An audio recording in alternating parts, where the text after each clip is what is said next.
I belong to a Thelema, which is OTO, Ordo Temple Orientis, which is a Thelemic order of philosophy and knowledge.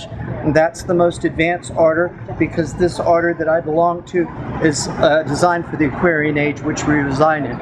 All the other philosophical orders and groups are Pisceonic current. They're on the old age of Christ. We entered a new age in 1904, the age of Aquarius, which rules communications in Mercury.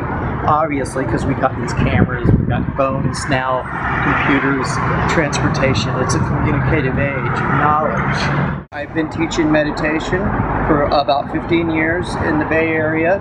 I just moved back here to Austin, where I'm from, after 20 years, to open up my own Clark House, which is where people of knowledge come to meet and talk about philosophical theories and stuff like this.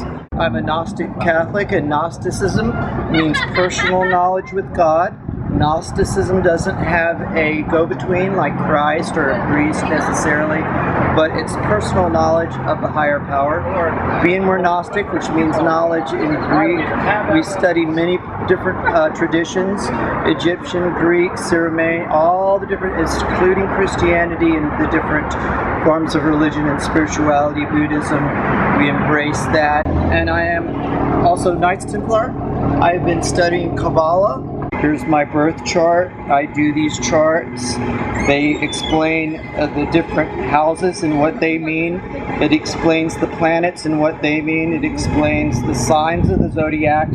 And it explains the aspects, which were the relations to the planets and how they work together. When I had my Saturn return, Saturn is a planet that returns to your place of birth every 30 years. And this is what makes a person become an older adult. And a lot of people are enlightened at this time of the age of 30 when they become an older adult. 30, 31, 32, 33. Christ was enlightened at 33.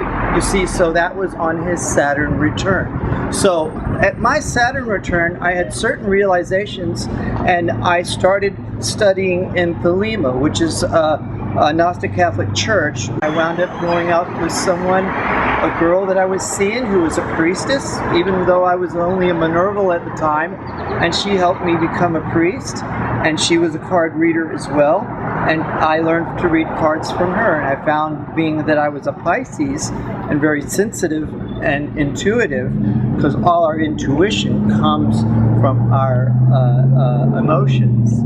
I found that I was a good card reader too, and naturally Pisces like to help each other people, and that's why I like to give readings, and this is what I do. You're able to make things happen. This is Sun in Aries. This is initiatory card. These lotuses are blooming, meaning new things coming in. You're able to make things happen and connect over the summer.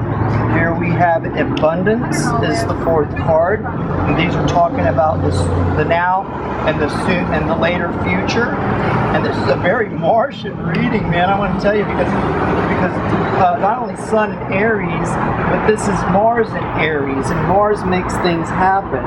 You are able to make your projects really connect over the summer, and situations come together. And this card is representing your higher self. You're holding the TARDIS, which is in the Holy Grail here. This is the lotus blooming in your left hand. This is the swan that's been bared you up through this incarnation and brought you into the wound in this carnation before birth. And this is kind of studying your higher self, self-knowledge, self-realization. spiritual path. It can be any spirituality or any religion you want that you're into. It's up to you to pick that spiritual path.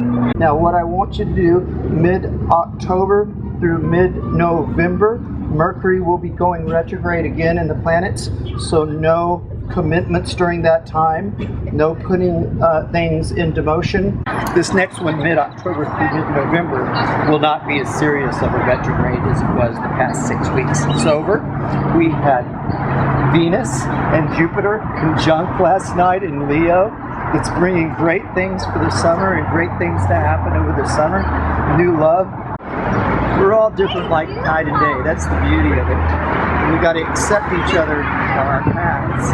And this way, we're stars on orbit on this physical plane in the world, the same way the stars are on orbit in the astral plane, which is the macrocosm. We are microcosms of those stars. So every man and every woman is a star.